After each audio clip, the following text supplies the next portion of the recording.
Salut, nous c'est Claire et Flo. On est partis à l'aventure sur les routes d'Amérique du Nord. Dans cette vidéo, on vous emmène faire un bout de chemin avec nous. Cette semaine, on continue à découvrir le Colorado avec le parc de Mesa Verde qui va nous plonger dans l'histoire des premiers peuples des États-Unis, les Anasazi.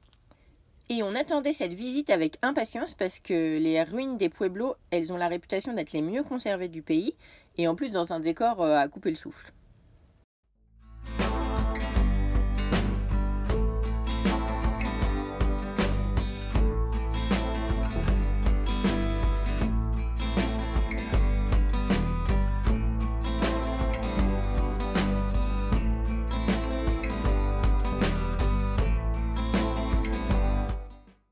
Alors pour les paysages au top, les ruines pareil aussi super belles. Sauf que malheureusement on était un peu trop tôt dans la saison, donc pas de visite guidée au milieu des ruines. On a dû se contenter de les regarder de loin et puis en plus sans beaucoup d'explications. Donc ça nous a laissé un petit goût d'inachevé quand même. Surtout que normalement il y a un des pueblos qui est accessible tout le temps. Et ben là exceptionnellement il était fermé aussi. Voilà, et puis il y avait aussi toute une route du parc qui était fermée à cause de la neige. Donc on est un peu resté sur notre faim quand même. Surtout nous qui aimons bien l'histoire et qu'on attendait énormément de ce parc. Mais bon, c'est comme ça, on ne maîtrise pas tout en voyage. Après, ce parc était quand même magnifique. Donc on ne regrette pas d'y être allé. Après ça, on a enchaîné avec un endroit qui s'appelle le Canyon des Anciens. Alors on n'a pas réussi à trouver les ruines qu'on aurait dû voir, mais ça nous a permis de renouer avec notre grande passion, le feu de camp. Cool. Oui, le retour des feux de camp, c'est cool. Ça faisait longtemps. Oui. Bah, je sais pas quand est-ce qu'on l'a fait la dernière fois. Je pense que c'était avant d'arriver en Floride. là, Ah oui. un peu après Atlanta. Ça date. Ah oui, on avait sorti le hamac et tout. On était parti à cause de la tempête qui arrivait. C'est vrai. Entre deux visites, des fois, il faut bien s'occuper du fourgon. Là, en l'occurrence, on a un problème de store. Alors, il se met bien en place pour la nuit, pas de souci. Mais par contre, dès qu'on veut l'enlever, et ben voilà, c'est super chiant.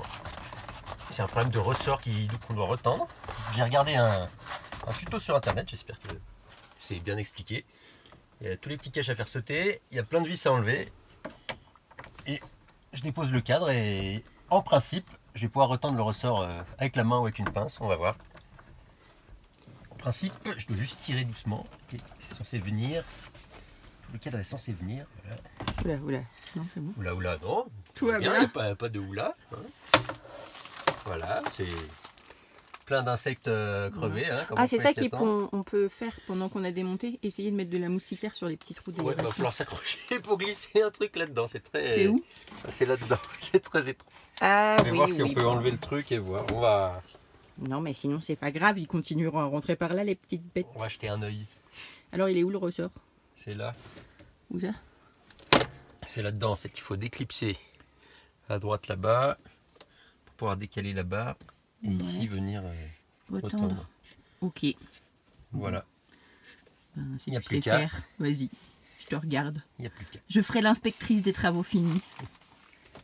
Maintenant que j'ai libéré le store de son logement, il faut que je réussisse à tirer l'axe vers le haut. Il y a de la force. Il faut que je fasse des tours. Alors à la main ou à la pince. Ah, et après, il faut le réemmancher sans que ça... Ouais, c'est ça. Tu auras peut-être besoin de moi. Ah, on va voir, oui. Prends un peu la pince, ce sera plus facile. Plus relax. Il tourne, petit ressort. C'est reparti pour le remontage. J'ai mis quelques vis. Comme ça, c'est en place. On va voir si ça fonctionne. Donc la moustiquaire qui nous embêtait aussi, elle remonte bien. Et le store, on va voir. Moment de vérité. Il coince toujours un peu, mais là c'est la poignée, ça n'a rien à voir. Hop, il descend jusqu'en bas là. Alléluia. Voilà. Bon bah, mission réussie. Nickel, oui. T'as le droit à l'apéro ce soir. Félicitations. Cool. Aujourd'hui, on est à Aztec Ruines National Monument. Alors, c'était pas du tout prévu, mais on a un problème avec notre écran d'ordinateur. Donc, on en a commandé un par internet et on se le fait livrer à Bluff, dans l'Utah. Mais ça va mettre à peu près une semaine. au mieux un peu plus d'une semaine au pire.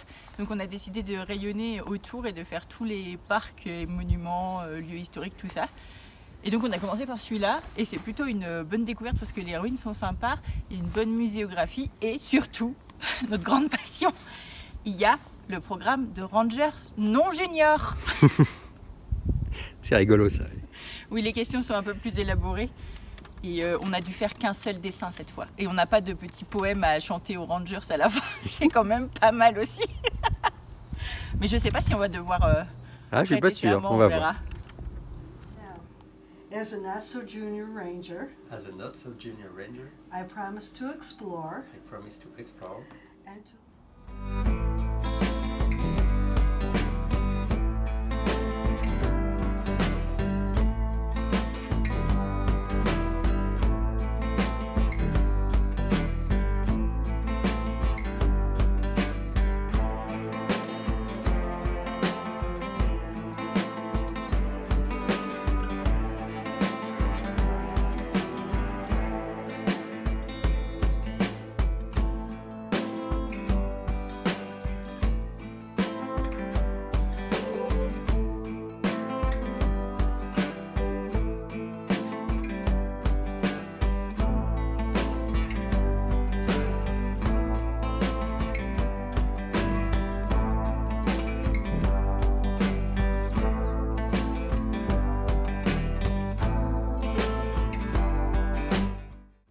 On a continué notre route pour arriver à Chaco National Historic Park. Alors pour arriver là, il a fallu qu'on soit motivé parce que c'est une piste. Alors en soi, elle est en bon état, mais elle est toute crénelée. Alors ça a fait pas mal de bruit. Et puis les amortisseurs, je pense qu'ils en prennent un sacré coup. Et ce qui est vraiment bizarre, c'est que quand tu passes le panneau du parc, tu retrouves une route goudronnée. Genre ils avaient les moyens de goudronner le parc, mais pas la piste qui mène au parc. C'est quand même un peu particulier. Mais bon, c'est comme ça. Donc dans ce parc, on a décidé d'y faire 2 jours. Donc la première journée, on a fait une activité gratuite avec un ranger qui était la visite guidée du Pueblo Bonito. Et c'est là qu'on s'est rendu compte que c'était juste gigantesque. Parce que donc, le guide il nous disait qu'il y avait 600 pièces où la quasi-intégralité, elles sont aveugles parce qu'il n'y avait pas de fenêtre, qu'il y avait 40 kivas, donc les kivas c'est grandes cuves toutes en cercle comme ça, et c'était des lieux de culte. Ce qui est trop bizarre, c'est qu'il n'y avait qu'environ 150 personnes qui vivaient là, et ils ne savaient pas trop ce qu'ils faisaient. Ils pensent que c'était une élite, mais ils ne savent pas si c'était une élite religieuse, une élite... juste parce qu'ils étaient riches, ou une élite de guerriers, ou une élite d'artisans. Ça, c'est un peu le mystère. Ça a été construit entre 850 et 1100-1150. Et à partir de 1200, ils sont partis. C'est ballot. En fait, il y a eu une sécheresse de 30 ans, donc ils sont partis pas très loin. Puis après, il y a eu une sécheresse de 50 ans. Et là, ils ont complètement abandonné les lieux parce que leur population a été en déclin. Donc ils se sont tous séparés et ils ont été absorbés par les populations qui étaient déjà autour, donc les Zoumis, les Hopis, je crois les Navarros et puis d'autres que j'ai oublié le nom. Donc ça c'est la version archéologique, parce que la version orale des peuples autochtones, pour eux ce sont leurs ancêtres et c'est eux qui ont créé leur peuple quand ils se sont séparés, et ils ne se sont pas séparés à cause de quoi que ce soit, ils se sont séparés parce que c'était des gens qui étaient nomades et que c'était comme ça. Voilà, mais on saura jamais parce que c'était il y a longtemps. Ce que Claire a oublié de dire dans les explications de tout à l'heure, c'est que les bâtiments faisaient jusqu'à 4 étages de haut, c'était assez énorme. Et pour faire ces étages, ils avaient besoin de poutres en bois. Et ils sont allés chercher 200 000 arbres, plus de 200 000 arbres, et les scientifiques ont pu déterminer qu'ils venaient de 100 km à la ronde. C'est énorme. Mais surtout qu'ils n'avaient pas de bête de somme. Donc c'était tout porté à pied et à dos d'homme. C'était motivé. Hein.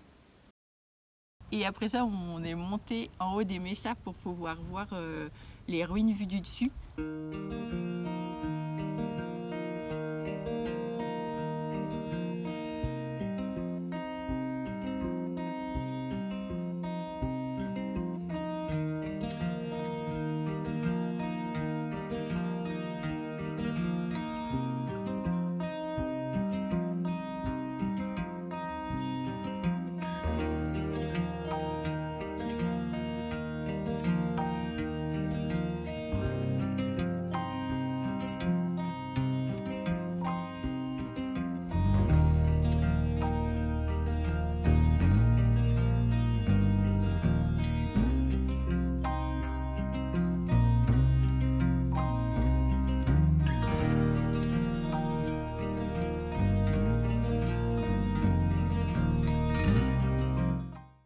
Voilà, donc ça c'était nos 2 premières activités. Et on a pris un camping parce que notre dernière activité qu'on a fait là, c'est de l'observation des étoiles, parce qu'ici ils ont un télescope, un vrai télescope dans une grosse bulle et tout qui monte et tout ça.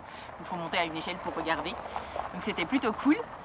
Et là on a pu observer la nébuleuse d'Orion, une galaxie. Alors là j'avoue qu'elle était à 36 000 années-lumière. Donc en gros c'était un petit point lumineux dans le télescope. Voilà, vous n'avez pas trop vu la différence avec une étoile. Et après on a observé Mars.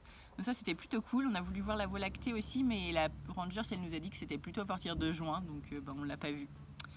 Voilà, et puis aujourd'hui on va aller rendre notre petit livret des Rangers Juniors. Et puis on va refaire un tour au Pueblo Bonito, parce qu'il y a des trucs qu'on n'a pas vu avec le Rangers, qu'on était un très gros groupe. Et puis il y a un autre Pueblo juste à côté qu'on voulait voir aussi. Et puis après on va reprendre la piste en tôle ondulée, pour notre plus grand bonheur. Et on va aller dans les Badlands locales. C'est fini pour ce petit bout de chemin. Pour continuer le voyage avec nous, n'hésitez pas à vous abonner. Et si la vidéo vous a plu, likez et laissez-nous des petits commentaires, ça nous fait toujours plaisir de vous lire. À la prochaine!